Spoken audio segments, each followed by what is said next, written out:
On today's Locked On NBA Squad Show, East Season Preview. The season is back. Where does the East run through if the Celtics and Pacers are both down? We'll tell you. Today's Locked On NBA Squad Show starts now. You are talking ball with the NBA Squad Show, sponsored by Game Time. From the Warriors to the Lakers, the Knicks to the Heat, and everyone else in the league, the local experts of the Locked On Podcast Network bring you all the scoops, breakdowns, and the most comprehensive look across the league. Trash talk and big takes included. No holding back, we're giving the green light. It's time to talk NBA Squad Show. And welcome to Locked On NBA Squad Show East. The NBA season is back. My name is Nick Angstadt, host of Locked On NBA, Locked On Mavs, and this is the Squad Show where we take over the feed of your favorite show, and we're going to talk all about the Eastern Conference. Anything that we think of, that we talk about, we'll probably talk about Giannis. We'll probably talk about Desmond Bane and the Magic. We'll probably talk about what the Heat are doing. We'll talk about the Knicks and the Cavs and the Pacers and the Celtics. And I don't know, if they're in the East, we'll probably talk about them at some point. Joining me today from Locked On Knicks, Gavin Schall. Locked On Pacers, Tony East. Locked On Magic, Philip Rossman-Reich. Locked On Heat, David Ramil. Somebody else may join in. Somebody may leave. Somebody may go down with an Achilles injury or an ACL injury or something, but we will carry on.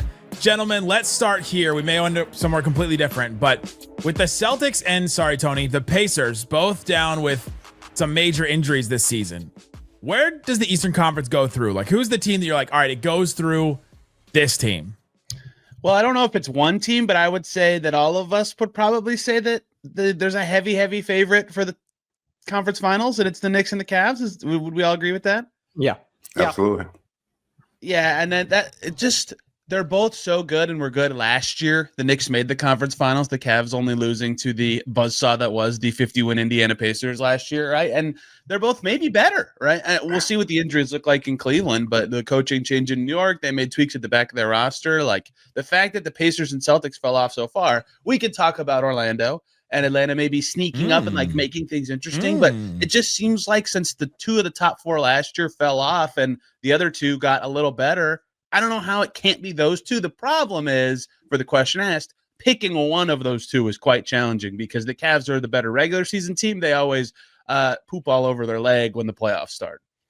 Hey, look, Danny Cunningham didn't show up today, right? I think right. The Knicks win it 5-12. That's because this is past the second round. Yeah, I think I think the argument for the Knicks, which I think I'm contractually obliged to make, is that they were just far from optimized last year under Tom Thibodeau. I've said this stat a million times, Tony. I know you're tired of hearing it, but the Knicks starting five played 500 more possessions than any other five-man group in the league and was a net negative after January 1st. They had like a minus 1.5 net rating. We're minus 50, I think, over 13 playoff games. Like, just either like even bad though. Sorry, what? Is that even bad? Like, I mean, it's not good. It's for a group that's like your best lineup that you're pouring a ton of money in. That's like talent-wise, right? Jalen, Brunson, Josh Hart, OG Anunoby, Mikal Bridges, Karl-Anthony Towns. That should be a great lineup, and it wasn't a great lineup, both due to fit and due to Tom Thibodeau's inability to maximize it. I was of the opinion that Cleveland, at least in the regular season, was going to be the runaway one seed. And after seeing 3 games of the Knicks in preseason, maybe it's an overreaction, but just the way Mike Brown has shifted their rotation, has leaned into 5-out lineups, has sped up the offense, both in transition and in the half court. It's basically everything Tom Thibodeau didn't lean into to make things easier on everyone on this team. And you just get the feeling that they're actually going to be able to play up to their talent this year, which I think even in making the Eastern Conference Finals and even being within 2 games of the NBA Finals, they weren't last year. The counter argument to that is Cleveland kicked their butt 4 times last year in the regular season, 1 time without Donovan Mitchell and Jarrett Allen. So they might have bragging rights for now. The Knicks beat them in the 2023 playoffs. I think I just buy into the Knicks as a playoff team and that level of competitiveness and just cutthroat ability to win a game late with Jalen Brunson just to drop more. But there was such a gap between the two in the regular season. I don't think it's crazy for anyone who thinks Cleveland is the favorite coming into the year. Is that all sustainable? Like we're talking about Mike Brown like he's some kind of coaching savant that's going to be able to get the most of this team, and it's Mike Brown. And at the same time, I just don't see. He did get the Kings to the playoffs. He got the Kings to the playoffs, David. I mean, they had maybe, you got to remember that season they had statistically the best offense in NBA history, and he was doing that with not great talent in Sacramento. Wow, has Mike Brown ever, as a head coach, like even the LeBron teams, given their lack of depth, like worked with this type of talent. I'm not saying he's the best coach in the NBA. I just think tactically he is a pretty drastic upgrade over Tom Thibodeau. I think if we Does say it feel sustainable? the Kings one more time, Matt George will show up in this. So just I get these changes in the preseason. Light the beam. no, yeah, I mean, I think it's a fair question to say, like, can they play the way they've played so far while also leaning into Brunson ball? Because that's where they've excelled in the postseason, and they're going to have to marry those two things. To me, it's just like, it feels like there is access to easy offense and easy points that just wasn't there. And in the playoffs in years past, it just all had to be on Brunson creating against 3-4 guys. And now they're tapping into the fact that, like, Mikal Bridges, OG Anunoby, Karl-Anthony Towns are not like elite shot creators, but they're all very capable with the basketball and talented offensive players. And Mikal in particular just looks like a completely different guy than he looked like last season. Like, the speed he's playing at, the comfort with his shot. He was weirdly messing with his form to start last year. Like, he just looks far more engaged. And that by itself makes just a dramatic difference for the Knicks. I think the biggest difference in the East and just why it feels so wide open is just that these teams are so unproven. Like, Boston and Indiana had, back-to-back conference finals. Boston had the long run before they finally won the title. It feels like the teams that we know the most about are taking a gap year. They're taking the year off. And, who knows, maybe Jayson Tatum's back and Boston's a lot scarier in March and April than they are today sitting here in October. But with New York, they had this golden ticket to the finals last year. No offense, Tony, but Indiana was the 4th seed. The Knicks had the home court advantage. Like, it felt like they had the path, and they hit this roadblock against Indiana that everyone in the East seems to hit.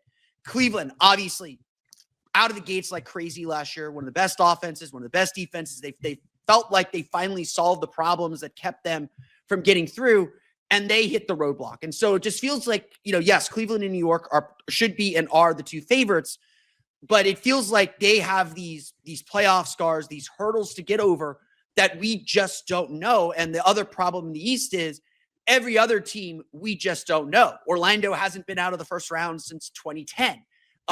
Indiana, Boston are down. Detroit is super young.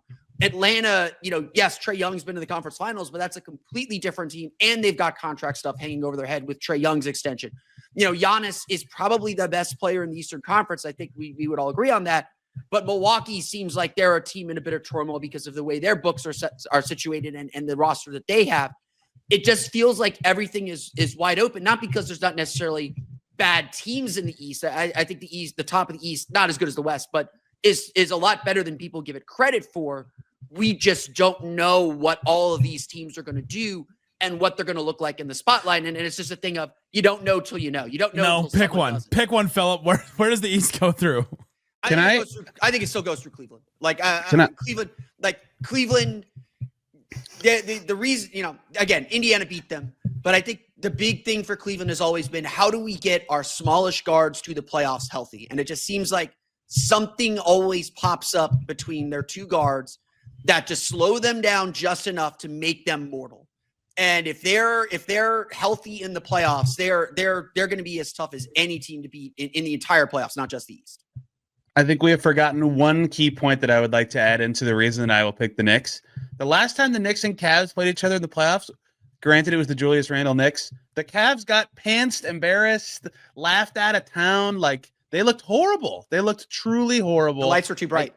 I get that it's a different coach and a different team, but that exactly. Like, Jared Allen still has to live with the meme reaction to that series. So I get that they're very different teams than them, but I know how tested the Knicks have been in the playoffs, and they've come out of some tough series. The Cavs have yet to come out of a tough series against a good opponent. Their one win being, no offense, Philip, the Magic that could not score points. Gavin, how different is this Cavs team compared to that Cavs team the Knicks faced that last time in the playoffs we were just talking about? I think they're far more optimized offensively. Like, that was year one for Cleveland, and JB Bickerstaff has obviously done a great job in Detroit. Was not it feels very similar, honestly, as the Knicks going from Tom Thibodeau to Mike Brown, right? Just like Kenny Atkinson coming from that Golden State coaching tree, and Atkinson just brought this like beautiful ball movement heavy, spacing heavy offense, but it was optimized by the fact that all those guys had taken another step forward. I think we saw the best version of Donovan Mitchell last year. Evan Mobley was a baby in that Knicks series, and now he's like bullying guys under the rim, dunking in their face. My big question about Cleveland, and I think Tony was kind of hinting at this, and David is someone who faced Cleveland in the playoffs last year. I'm really curious. Your take on this is, like, for my money, and I think Danny has said this much, like, I don't know if they're optimized with Evan Mobley at the 4 and Jarrett Allen at the 5. Like, I would want to see what they look like with Mobley at the 5, with his newfound ability to shoot threes that presumably is only going to get better this year, because Allen, for as good as he is, a legitimate all-star, just a hyper-skilled center, like, there is a just distinct lack of physicality that is pervasive throughout that team. And I think I don't think it's Evan Mobley's fault. I think he's figured that out. To me, that starts with Jarrett Allen. And that was the reason Mitchell Robinson was arguably the best player in that series. The Knicks still have that trump card. And I'm curious if Cleveland, if they look a little bit shaky to start the year, if they try to pivot off Jarrett Allen, maybe add yet another wing to that group, because every other part of that team is pretty terrifying. Today's episode of Locked On NBA Squad Show Preview is brought to you by Wayfair. The holidays are going to be here before you know it, which is exciting, but you got to get your home ready for guests and celebrations, and that can feel like a lot. I just went to Wayfair recently and got some chairs, got some nightstands, and got them delivered directly to my house. The shipping was free. It was awesome. I loved the whole process of it. I love being able to check the different colors and prices and all that kind of stuff that you can check out on Wayfair. It makes it easy to personalize your home for the holidays with a huge selection of every style and budget. They have more things than I could find in furniture stores around here. Free and easy delivery like I experienced, even with the big stuff. I got like a big cabinet delivered one time. You can get everything delivered you need without the hassle of huge delivery fees. So go check it out. Check out Wayfair. Get organized, refreshed, and ready for the holidays for way less. Head to wayfair.com right now and shop all things home. That's Wayfair, WAYFAIR.com. That's Wayfair, every style, every home. Speaking of the Knicks and a rumor, we may not know what the Knicks would look like by the end of the season. Does anyone believe that Giannis won't finish the season on Milwaukee? Anybody? I think he's on the Bucks at the end of the season. Yes, I think he waits. I think he waits for the offseason. I think his personality is, unless like Milwaukee says we have to do it. When's the last time someone this good even got traded off a good team midseason? That granted, I'm in the room. I am in the room. Man, let me finish. That wasn't either a stud for stud trade or just the most insane Nico Harrison. What are you doing? I was gonna say, there you go. Trade. Like it doesn't. It's not like unheard of, but it's just so hard with how many contracts have to be involved that it actually happens. And so sometimes that and just the fact two that contracts, Tony. The Bucks will probably be like in 5th place and be like, oh, if the bracket breaks the right way, we get. It's like, okay. but does Marge Simpson run the Bucks now? to that point, Tony. Like, let's say Milwaukee's the 5 seed. Are they terrified by playing Atlanta in the first round? Or are they terrified by playing Detroit in the first round? I mean, the old saying is, if you have the best player in the series, you have a chance to win. Like Milwaukee's still got Giannis. They still got Miles Turner. I think they got a lot of questions with their guards, and I think that's ultimately why we don't have them in that championship tier. And we're talking about the Bucks as a team that is in this transition period with their star, who's saying very loudly, "I still want to compete for championships." But if I'm Milwaukee, yeah, I might be worried about a second round series against a Cleveland or New York, or maybe I'll go ahead and say Orlando just because I'm the Orlando guy. But if I'm Milwaukee, I'm not terrified of anyone I could face as long as I'm not in the play-in tournament. But this all assumes that I'm not saying they're going to win, but I'm not terrified by it. This also assumes that Milwaukee's a playoff team. What if they're not? Like, how bad do the Bucks have to be before he starts making a public stink and demanding to be traded? Like, what if they're competing for a play-in seed or maybe even worse than that? I mean, anything's possible. He could miss extended time. I mean, Miles Turner might not work out. So, I mean, there's a lot of different possibilities there. And if they're that bad, does he just make a public stink? Because, I mean, we're talking about his personality, but I've always thought that was a little bit exaggerated. Like, the reality of Giannis is different than the public persona of him, loving smoothies and being this cheerful guy and everything else like that. He's a lot more cutthroat, I think, than we give him credit for. And I think he's enough is enough. If he gets to that point and he's looking around and he's going, what the hell am I doing here? I want to be able to go and maximize my opportunities to compete for a championship. why wouldn't he force his way out in the middle of the season? Especially, yeah, I agree with that. The cheery thing got overblown because they always were so good.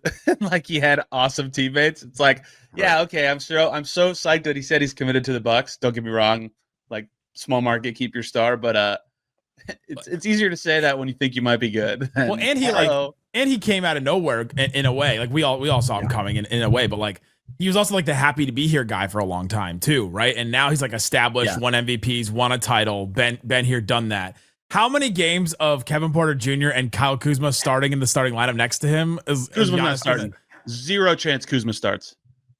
Yeah, I think they're gonna lean into like him and 4 shooters, which I think agree. Is the way they should play. And I think to David's point, it's a lot of weight on Miles Turner, but I do think that's maybe a better team even without Dame than they've had in recent years. And I think Turner defensively over Brook Lopez, who would just get torched over and over again and drop coverage, is a meaningful upgrade. I think on the same token, like Giannis knows what this team is, right? Like he's like one of the smartest players in the NBA. I don't think he has any illusions that this group can win a championship. I think he knows that the ceiling, like barring like a whole bunch of injuries to like either Cleveland or New York or even Orlando, is probably the second round of the playoffs. And that's why I think the timing of this story, like obviously this comes out of Giannis's camp. Like you saw all the sources Shams was citing where we're like, oh, his American agent, his Greek agent, like this is a Giannis driven story. And Giannis saying, well, I might change my mind in 6 or 7 months. Like, dude, what is going to be different? Like, you know what this team is. He knows what the situation is. I think it's more so that Milwaukee is unwilling to move him right now. Like Ian Begley reported, like, and who knows if this is true or not, obviously he's the Knicks guy, but that the Knicks did make a legitimate offer and did make a legitimate push for Giannis. And I don't think the Knicks made their best offer, and I don't think any team is going to. A legitimate Knicks offer is still not close to enough for Giannis. So. What is the legitimate offer? Point is, I mean, what is the offer? There is no good enough offer for Giannis. He's one of the but there wasn't a good enough one for Luka either. So like, that's fair. It would have. What makes it tricky is it would have to involve a third team, right? Like there's no, unless the Knicks throw Jalen Brunson in there, which I don't think any of us think is going to happen. There's not a cat in something else. No, it would be Cat and OG for Giannis and Kuzma would be the quote. But I don't know what that does for Milwaukee because you're presumably just trying to turn OG and Cat into picks then. So you might as well involve a third team and get that done directly. Would Kuzma in New York like wake him back up and like he become a viable NBA player again, or just send him all the way back down? I think that ship has sailed. My final point here is like I think this comes down to like Milwaukee does not want to trade him before they have to because they don't have their own pick and they have no incentive to tank. So unless it's the Hawks and they're getting that pick back, why are they going to do this before they have to? And I think this summer is when it gets to the point where Giannis is publicly saying, I want out. It feels like a situation where he where declined an extension, etc. Yeah, it feels like a situation where Milwaukee kind of knows inevitably that this is going to happen. Yeah. But they can't be in the position like to a Dwight Howard at some point. It's literally the same situation as Dwight Howard in 2012 where, there's a lot of scars in the franchise. Like they traded Kareem. Like that is a thing the Milwaukee Bucks franchise did. I know that was 50 some odd years ago now, but they traded Kareem and they were never the same. They are not going to get another player of Giannis's capabilities and abilities for the next 20, 25 years. He's a generational star for a market like Milwaukee. They've got to figure out what does our franchise do to move forward and how far back can we tumble and how can we maximize the return. At the end of the day, the way to maximize return is to act early. It's to make the deal before Giannis is ready and maybe sour him a little bit, but do right by him rather than holding on to him and trying to make this thing work if it's eventually going to fall apart. And again, it just feels like, especially with the money that's on the books for Dame and the dead money that's on the books in Dame, it's going to be really, really hard to build a championship level roster with Giannis Antetokounmpo on the Milwaukee Bucks right now. It does feel like it, hey, there's smoke, there's fire. It's going to happen. It's inevitable at this point. Kareem was traded on June 16th, 1975. Ooh, like quite literally 50 years ago.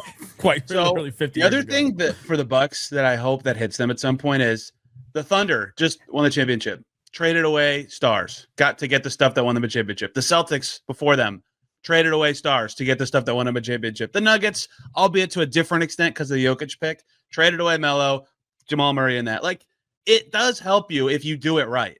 You just, it's not, that's easier said than done because if you mess up the star trade, you're just like screwed and wandering for forever. But like we have seen it very recently that it can go well if it goes well. So They do need to look at that. Can we talk about who else at the top of the East could actually be good? Because I don't think the Bucks can be good. My next question was going to be: is Orlando the clear number 3? Because we talked a lot about the Knicks and the Cavs. Is it Orlando 3 or is there somebody else? Yeah, Philip, I'll let you cook on this, but I would have Orlando in their own tier behind those top 2 teams. Wow. Do you agree with that? Wow. But you would have them 3 though. Yeah. I say Knicks and Cavs in 1, Orlando alone in 2, and then Atlanta, Detroit, I guess Milwaukee probably in 3. That's kind of how I sort things. Wow. I might throw Boston into that 3rd tier when Tatum's healthy, depending on what Sure. Tatum looks like. Because I feel like the Jayson Tatum is already dunking and could be back from an Achilles tear in March is reckless, and I don't think Boston Give me a should break. do that. Yeah, in March you got like 15 games left. But if I'm the 2 seed New York Knicks, I don't want to see Jayson Tatum in a first round series like that. No one wants that. It's the same thing with the Sixers. If like Embiid's able to get to the end of the season, I don't want to see Embiid as the 7 seed or the 8 seed. Like I don't want that. Like Boston was complaining about having to play Orlando as the 7 seed because they're just so physical and wore them down heading into that series against the Knicks. Like you want to get out of that first round as cleanly as possible. But I do think the Magic are the 3rd best team in the East. I think that people underrate how tough it is to play the Magic and kind of last year because of all the injuries, because they ended up 41-41 in the 7 seed. People I feel like the national media just kind of forgot that they were there and felt like they hit this wall that they can't overcome. This is still a really good team. As long as their defense is still top 5 in the league, their offense can be mediocre and they will win a lot of games, especially with how uncertain the East is. The Magic can win individual games. The question for the Magic, of course, is can they win in the playoffs with an offense that at best might be mediocre right now? They still got a lot of young guys, Franz Wagner, Paolo Banchero, have to take another step into stardom. They've been given the tools with a player like Desmond Bane to help spread the floor. Like everybody else in the league, they're trying to play a little faster. The offense looks a little refreshed in the preseason for whatever that's worth. It's 2 games. But if the Magic can find just a little bit of offensive clarity, that team is really, really, really dangerous. Now, dangerous enough to compete for a championship, that's going to be the ultimate question that they have to face with the books that they have and the salary that they have laid down. But Orlando is a team nobody wants to face in the 7-game series. You can ask Cleveland, you can ask Boston about that. It's not fun. And if their offense is just a little bit better, they're that much more dangerous. Tony, you're not buying the Magic. Well, David is also not buying the Magic, so I would like him to go first. No, I'm not. But are we collectively overlooking Philadelphia? Like, is that just not a team that exists anymore? Because I mean, they still have an MVP level player there. The team that half the GM said are the toughest to predict. This season. But that's our job, right? That's what we do. Yeah. So I mean, are we just kind of overlooking that they exist? Can I predict that Joel Embiid will not be healthy this year? In its entirety? Like he's not going to play at all? Or they don't have a timeline for him already. We've just never seen him get through a playoffs. And he's older and his leg is seemingly more unstable. And he had another procedure done. Fresh legs. That's what that is, right? Did he get a leg transplant? Is it a different leg? Where would you get a leg like that to transfer to him? And it's not it sucks. Like we're laughing about it, but like it's miserable. Like for my money, like he is one of the 5 most talented guys to come into the NBA in the last 30 years. Maybe that's too high. Maybe if we actually made the list, like it wouldn't be there. But like his combination of like size, skill, athleticism, aptitude for like you've heard just stories about him watching videos of someone shooting a jumper and then immediately replicating that, or watching the dream shake and immediately replicating it. Like he is a basketball savant. And even as a Knicks guy, like it sucks that we're not going to get a healthy playoffs for him. I just don't think we have any track record to predict it. And if you can't, I just don't see the depth on that team to supplement. I think they can be fine. I think they can be competitive in games where Embiid doesn't play because that guard rotation is so good. But you look at their wings beyond Paul George, VJ Edgecombe, there's just not a lot there. So I just cannot put any kind of faith in that team. They are team guard, certainly. Look, I agree generically with everything you just said. A year ago today, everybody was talking like, well, I can't believe in the Clippers. Kawhi never plays in the playoffs. And then Kawhi played in the playoffs. Like, sometimes it just happens sometimes. Yeah. Like, you just never know with these unhealthy dudes. I still think, like, they're going to be so bad at rebounding and probably pretty mediocre on defense that even the best Sixers are, like, the 4th or 5th best team. When I did Eastern Conference rankings, I said, here's the top 14, and then here's the Sixers. I don't know what the hell's going to happen with the Sixers. They could be 4th, they could be 10th, they could be out of the whole thing again. But like, they have a healthy all-star guard all the time. Like Tyrese Maxey means that, and they have reasons to try because they don't have their pick this year. Like, I think they're going to be decent, but not awesome. Guys, the Atlanta Hawks are going to be stupid good. What are we doing? Whoa. The Atlanta Hawks are probably going to be, granted, probably the back end of this. I think the Atlanta Hawks are going to be top 10 in offense and defense this year. They're going to be good. I do think people are sleeping on how good Atlanta can be. I really loved their offseason. Going after Kristaps Porzingis, I think, gives them just another dynamic weapon. Just to play 5 out with Trae Young just puts so much stress on a defense. And so I do think they're a lot more dangerous than people think.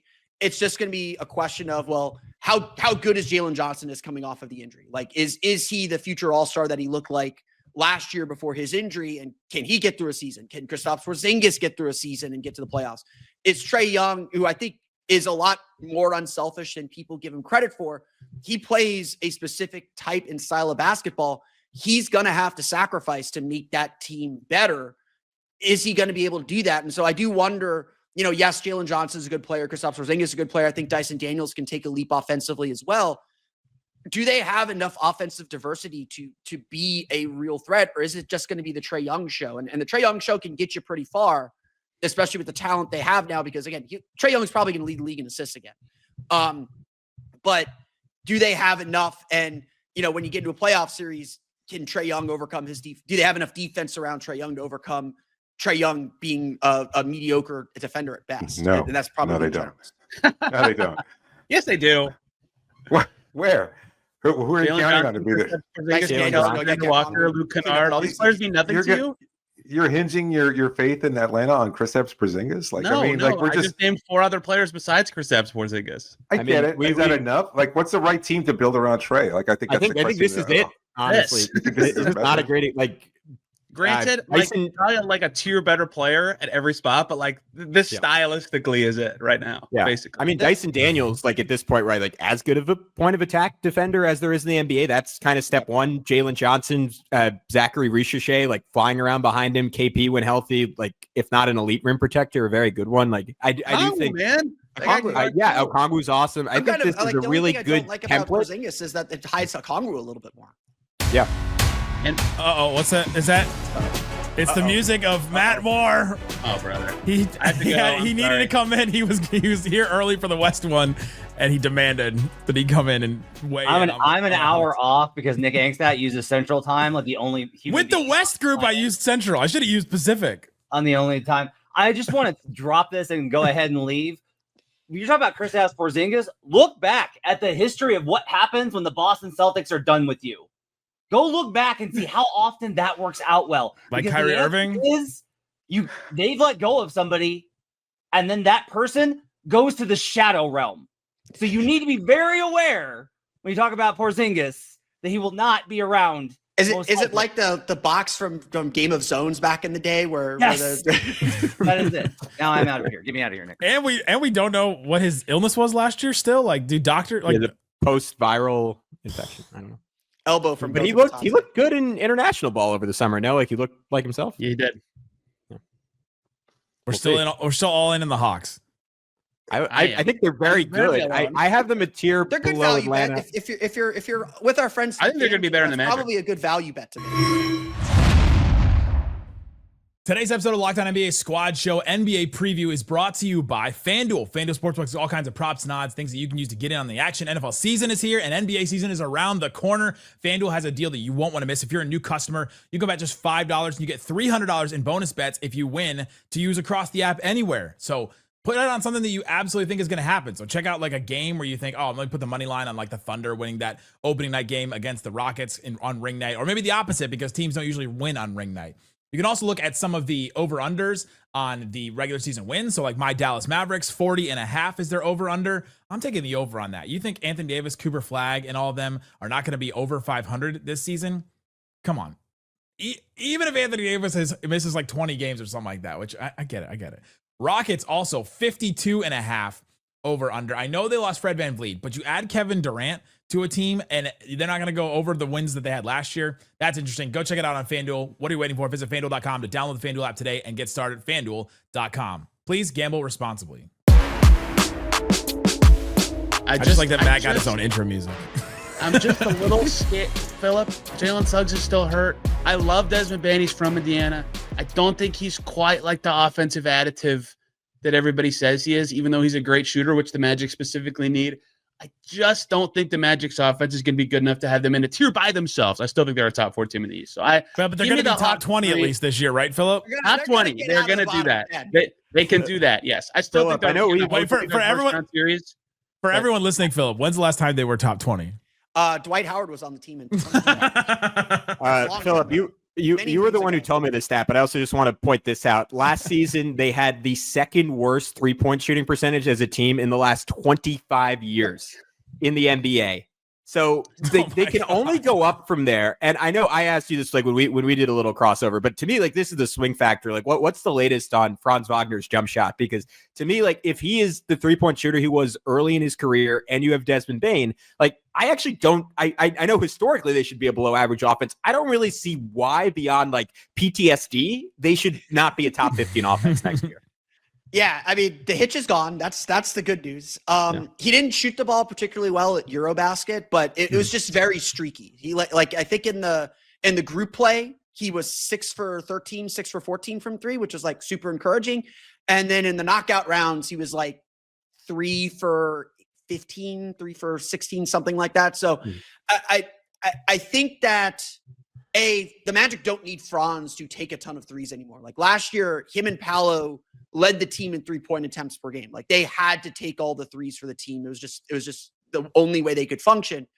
I think the benefit of having Desmond Bane is they get another playmaker. I think the part of Desmond Bane that everyone's been underrating, and even I underrated, but now watching him through 2 preseason games, I've been really impressed with. He's going to attack downhill and make passes and plays. And so I do think Paolo and Franz will get more kind of higher quality spot up attempts, where last year they're taking a lot of like pull ups, and Franz loves his little step back three. I don't think that's going away, but they don't need Paolo and Franz to take 6, 7 threes. I think they averaged 5 or 6 last year. They don't need them to take 5 or 6 threes. They can settle in at 3, 4, 5 threes per game and probably be enough for this Magic team to be successful. And so I think that is the bigger shift. I think Franz will probably settle in the low 30s, which, considering he was under 30% the last few years, would be a huge step up for him. Not where he was his first 2 years, obviously. But I think he's going to be real streaky. I think he'll have like a 2-week stretch where he'll shoot like 40% from 3, 41, 42% from 3, and everyone will be like, oh, he's back. And then you'll have another 2-3 week stretch where he's shooting 25% from 3, and it's just like, oh, same problems as always. It's going to be a little bit of a roulette wheel when you get to the playoffs, which I think is the scarier part for this Magic team. Can we all rapid fire to end this? I love Detroit. I like Toronto. I'm very down on the Boston Celtics. We should give Detroit more love than we're giving them. Rapid fire, Philip. 3 things. 3 things. We're going until this is not fun anymore. That was my. Oh, I didn't realize that. No, I'm looking at the clock, Nick. I'm sorry. No, we're good. No, you're a good employee, Tony East, but we're going. No. My quick thing is we are not talking enough about Detroit. I don't think they're to do what? Like, I'm sorry. To do what? To be a threat to get to. I mean, I think there's a chance that they're the 4th team that gets the second round. I think they could be the 4 seed. I think they built a lot of really good things. Jalen Duren took a huge leap last year. I don't think enough people are talking about how good he is and talking about him among the best, certainly the best young centers in the league, but one of the best centers in the league. They get Jay Ivey back. Yeah. I'm a little bit questioning the swapping out of some of their shooters. I think their defense will take a little bit of a hit. But I think you overlook Detroit at your own. You haven't watched Duncan Robinson grow as a one-on-one defender? What the hell? I mean, honestly though, compared to Malik Beasley and Tim Hardaway Jr., I think that I'm more worried about the offensive end, where Malik Beasley put together, like in terms of volume and accuracy, bet on himself. A 3-point season that Jesus Christ, that only Steph Curry and Klay Thompson have done in NBA history. Like I don't know if Malik Beasley could have done what Malik Beasley did last year. So that part of it's interesting. I'm also intrigued, like in the Ivy element, because they took, even though Ivy was playing well and he was shooting better than he ever had, they took off the second he got hurt. They started playing like a top 6 or 7 team in the NBA, right? Down the stretch last year, final 50 games, top 10 offense, top 5 defense. Like, does Ivy mess that up? Because I think the formula they found of like Cade doing literally everything plus size and defense and athleticism is what worked for them. If they pivot away from that even a little bit, do the pieces fit the same, even if the guys individually are better? Yeah, but wasn't that because they didn't have any downhill like attacking it at all? Like, well, they added Schroeder, but other than that, it was just Cade in the starting lineup. Yeah. Detroit is the team we should all be watching for. We talked about the Giannis stuff a while back. We didn't really get into like which teams actually would pursue him and which teams can actually get him. Detroit is the team that's best set up to make the next big trade. I know the Ringer had their big story about them going after Lauri Markkanen and saying Lauri Markkanen would be perfect for this team, another kind of shooter. They got that big Tobias Harris contract that they can move around. And obviously, like, that's not big enough to go after Giannis, but Detroit should be a team that we're talking about in the conversations for that next big trade. And when they make that next big trade, just like the Magic did with Bane, that's when we start taking Detroit more seriously as a title contender in the East. And it would not shock me if come February, Detroit's sitting there pretty at like the 4 or 5 seed, and they make a big move to really propel them and try and compete with with Atlanta to climb a little bit higher and take advantage of this Eastern Conference. Is Tobias Harris's lasting legacy being imminently tradable? Like, I mean, so that's the second time Miles Detroit Turner, to Milwaukee. CJ McCollum. Yeah. Twice. Detroit to Milwaukee 2 times. That's crazy. My favorite thing this entire podcast has been people say something and David's just shaking his head no the whole time. Like, what are you talking about? David has embraced the video medium of the podcast. What is happening upon Mount Riley with the Miami Heat? They're waiting for a Spo to woo Anthony Edwards when he coaches the Olympics. Hey, there it is. That's right. Get in there. 3 years now, baby. Yeah, I would just sorry, David. I want to talk. I'm underwhelmed. Then let you roll. I'm underwhelmed by the East. Sorry, I'm totally underwhelmed. They are. Well, it is an underwhelming. I mean, is there going to be even 3 50-win teams? Probably not, right? Like, I think it's going to be 2 50-win teams. There's only 4 last year, and by like 1 win. Yeah, exactly. Philip, I don't think the Magic are going to win 50. I think they're going to win like 48, and the Hawks are going to win 49. I think they're a 48 to 55 win team. I think the Magic are not 9 wins better with hopefully health and Desmond Bane. I think Orlando's like 9 wins, 54. 9. Yeah, that's a ton of wins. With the Magic. Okay, the 2 of the teams above them are definitely going to be below them now. Like they're really like last year they were really a 46, 47 win team. Like the injuries cost them 6 wins. Oh, of course, silly me. Yeah, I see 41 when I look at their record, but my bad. One thing I'll note, because Philip mentioned Detroit, Atlanta, thanks Joe Dumars, has that New Orleans pick to trade, which is like up there for the most valuable asset that a contending team has to move off of. Like, if they're looking really good and want to go all in, like, I mean, they've been a team that's talked about making a Giannis type move, but even if it's one step below that and they just get like one final 2-way rotation piece, that could push them ahead of Orlando and into that Knicks Cleveland tier. It would have to be a really big move, I think, to hit that top tier, but they have the optionality to go and do that. Man. I'm gonna buy a Hawks t-shirt after this. You guys are is Kate like this is I think the ultimate question with Detroit. Is it and Koo will love me for saying this. Is Cade like a dark horse to be like top 5 in MVP voting this year? Yes. Is he going to make that kind of a leap? No. I'm old enough to remember when Joakim Noah was 3rd in MVP. He should have been top 5 last year. What kind of help did he have? Wow. Dude, he carried them. He was we the just whole talked team. about this. No, you don't take that leap.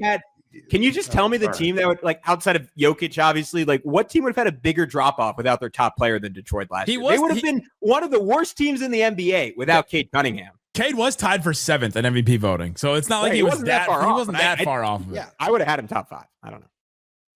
He's really good. It was SGA, Jokic, Giannis, Tatum, Mitchell. Who do you put him above? Mitchell. Well, Tatum's out. No, for last year. He said he would have had him top Donovan 5. Mitchell. I would have had him at a Donovan Mitchell last year. And he's jumping LeBron James, which that's fine. Bro, I'm going to be Donovan Mitchell's new PR person, apparently. What is going on? He's awesome. Hey, from our group chat, is he better than Devin Booker? Donovan Mitchell, yeah. Clearly. I say that as a Devin There was Booker one one host that had a real problem with that. I won't say who it is, but it's a dry heat down there, though. So the Pistons case to me is honestly like comically simple. Their whole team is young. Like, every player could be better next year.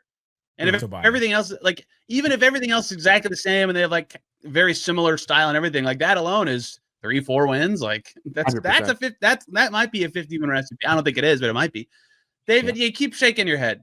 Do you like anybody at all? Do you think they can do something? Are you having any fun, David? Are you excited about the season? Oh no, the season, yes, but I'm not glowing about the East chances or any team in the East. Like I think they all have such glaring weaknesses and one has to unanswered win, questions. though. David now his team has been to the finals. They've won championships. Now he's on the other side of it, and the players have been traded. And he's the old guy from the NBA on his rocking chair on the front porch going, back in my day, the Eastern Conference was a real conference. It is an even number of years, so the Heat are due. Due for what? Yeah, whatever I'm asking the that. Heat do. No, I don't know. What's the best case scenario for the Heat this year, David? Bam pops to another level. Hero plays well. Powell plays well, and Khalil Ware winds up actually caring about basketball despite just growing into being an NBA player. I mean, he looks good. He looked good for one game. He has to be like Spo has never done this with the exception of 2 other players in the past, where he says to the media, "This guy kind of sucks," and he's not really trying that hard. It's Hassan Whiteside and Michael Beasley, and that's it. Like he just doesn't do that. No, it's not. It's you're talented. Really crazy. He gathered people up at Summer League to do that. Yeah. Well, he was just kind of talking, and then he was like, you know what? Let me offer my thoughts unprecedented or unasked for. Like, you know what? I've been noticing this guy. I'm not even coaching this team. Yes, except when you're watching from the sidelines. He's not even coaching the team. And he's like, you know what? Khalil's just got to try harder. I'm watching him, and I don't see the effort. And there he is actually coaching him now in training camp. And he's like, we don't like what we see from him. It's like, wow, damn, really?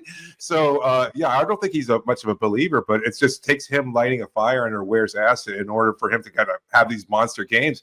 We know he's capable. We know he has the potential, and he's got the size and skill of it. Like, he made Wembanyama look really mediocre. He looked better than Wembanyama. And so – there's absolutely potential there, and yet I don't know that he's going to always be motivated unless he gets called out by his coach publicly. So, Tony, you covered the WNBA. If A'ja Wilson joined the Heat, how much better would that make them right now? She's quite good. Too easy. David, were you cracking up like I was when I was watching that Heat preseason game, and they were like, "Yeah, Bam Adebayo, he mentors A'ja Wilson, and he helped her so much with her game," and I was like, what would he even teach her? Like, should it be the other way around? Relationships are about give and take, guys. That'd be really helpful. This is the first time that they actually have addressed it with him on the record. Like he hasn't talked about it at any other point. Like it's just one of those poorly kept secrets. I was at the Fever's 4th home playoff game. They're playing the Aces. It's Sunday, the day before media day, and Bam is right behind me in a suite. I'm like, this is just the NBA money, man. He can get to Miami easily, no problem. He'll be ready for me today. Sure enough, there he was, 10 a.m. in Miami. Let's do some of the random teams at the end here. The Toronto Raptors have 5 players in the Locked On Top 100. 5. There's only 6 teams that had 5 in the top 100. Who believes in the Raptors? Tony is in to do what? To make the play-in? To make the playoffs? Offs, baby. Top 6. Finish top 6. Yes. Who are you kicking out? Kicked out. Miami. We already talked about them. The fighting Giannis Milwaukee Bucks. I think the Raptors are better than them. The Raptors are better than the Bucks. Yep. The Raptors were sneaky good on defense to end last season. They were the best defensive team for 2 months to end last season. They have a ton of size, and their floor. Knock on wood, because this never has happened. But Gavin knows when he was on the Knicks, I loved this player. If Emmanuel Quickley just plays 60 games, that's 10 more wins. That's a stretch. That's way more wins for them. They had no ball handling last year. All their guards were bad or hurt. Their talent is great, and Ingram is just there's very few teams I'm like, Ingram can actually make them pop. This is one of them. I think they're going to be really good. I don't think a lot of people remember. I don't think a lot of people remember he played 0 games for them last year. None. Yeah, and none of their 5 projected starters, I think, went over 55 games. I think was the number. Maybe it was 60 last year. So that's a key for a big jump. I just don't think their starting lineup makes any sense as currently constituted. If they were to move RJ Barrett off the bench and start maybe Grady Dick or Ochai Agbaji, that would make more sense to me. Throw another shooter in there, make RJ your 6th man. There's just too many guys who nominally would need to have the ball in their hands. Scotty Barnes and RJ off ball watching Brandon Ingram dribble. It just feels doomed to me offensively. Those are 2 guys you just don't have to guard off the ball very seriously. So I'm curious to see how they make it fit together. I'm with Tony that nominally there are a lot of good players on that team. I just don't really know how they fit together. This Jamal Shed disrespect will not Yeah, he's stand, good. Tony. He can play. They will not stand. They have a guard. Just one, but they have a guard. But What about Emmanuel Quickly, that was supposedly the best player in the OG Anunoby trade? Yeah, what? That was a joke. Give me a break. Dude, I was like half arguing that with Sean, and when we did the trade, and then I watched OG for 5 games, I was like, oh, that was really stupid. I shouldn't have said that. I love tap the hat again, baby. Emmanuel Quickly, but yeah, he's not that. Every Hoosier except for Romeo Langford in the NBA is a good player. I mean, I think when you look at Toronto, like it just comes down to this, especially compared to like the bottom of the East. How many actual NBA players are on the team? Like we do have 5 top 100 players on this team. What Toronto is lacking is like that star that like ties everything together. Like maybe it's Scotty Barnes. It probably isn't. It's probably not Brandon Ingram. They got to be healthy, which is a huge deal for that roster, as we mentioned. But they've got NBA players. Like they are, to me, at minimum a play-in team. Like they should be in that 7-8 game at minimum if they're healthy, because they've got the top end talent to win games during the regular season. They just don't have the talent, the top end talent to win games at a high level and be like a consistent winner, especially when you get into the playoffs. They just don't have that elite level of guys, but they've got NBA players. Like you can't say that about a lot of the teams at the bottom of the East. They just need one of Mogbo, Dick, or whoever they drafted as these young wings to like, if one of them is in their rotation and like good enough this year, they have like 10 legitimately good players every single game. So I like it. The Heat, I think, is the same case too, though. Like Hero's injury is scary, but like their whole team is good, real players. Like that's a recipe in the East to be like at least threatening and annoying. Do the Bulls have the same thing? Oh, go ahead, Tom.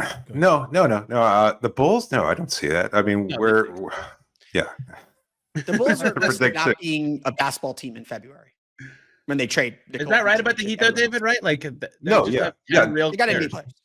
Their depth is probably their biggest strength, but again, you're kind of looking for somebody to pop, and I don't think it can be Hero. I don't think he can be the best player on your team. Like, I'm curious to see how the pairing between him and Powell works out. You don't have a clear designated ball handler, initiator, Hero by de facto, but it has to be Bam. Like, Bam has to be the guy to take that leap, and like fans are already frustrated with him.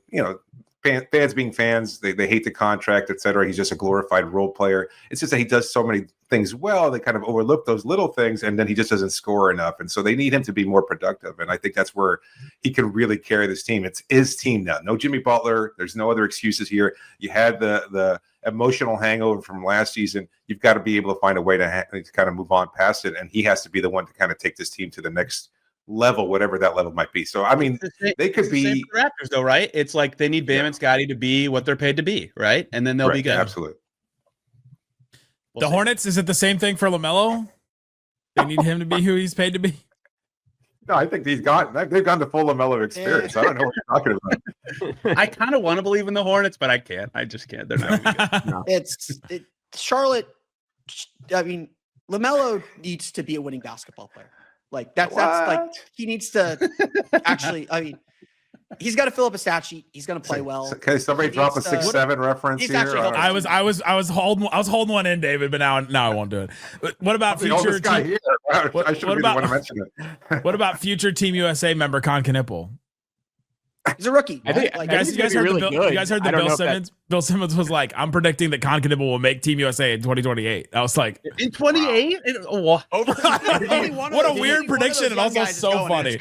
I thought like in the 2030s or something. 3 years from now. Okay. Con was pissed about it. He was like, why would he say that? I don't need that pressure. It was crazy. I love Gen Z the honorary NBA. Duke spot goes to Cooper. Oh, I mean, but by then there's a bunch of old guys that are gonna be out by then. But I mean, you're still gonna have Cade, Paolo, Bam, Chet, Jalen Williams will probably be on that team. Tyrese will probably be on that team. Is anybody? I think Jalen's out. Anybody buying into the Wizards taking a little step forward? A step forward in that they have like serious veterans that are going to help young players play better, but they're still way too young to do anything of consequence. And like these other teams, I really like the talent of Washington. Like I love Bilal Coulibaly. Before his injury, I thought he took some really big steps. I thought Sarr got better. The 4 times that I saw the Wizards during the season with the Magic, I thought Sarr got better every time I saw them play. they were held back by just like the Jordan Poole-ness of that team. I think they're a team that needs that, like so many of these other teams we've talked about for the last 10 minutes. They need that like clarifying star to make everything make sense. And I don't think they have that. I wasn't a big fan of Trey Johnson coming out of the draft process. I like having CJ McCollum. I like having Chris Middleton. Those are serious vets. They're going to teach those kids, how to be pros in ways that Kyle Kuzma and Jordan Poole certainly were not. They need that clarifying star, but I like the direction Washington's going.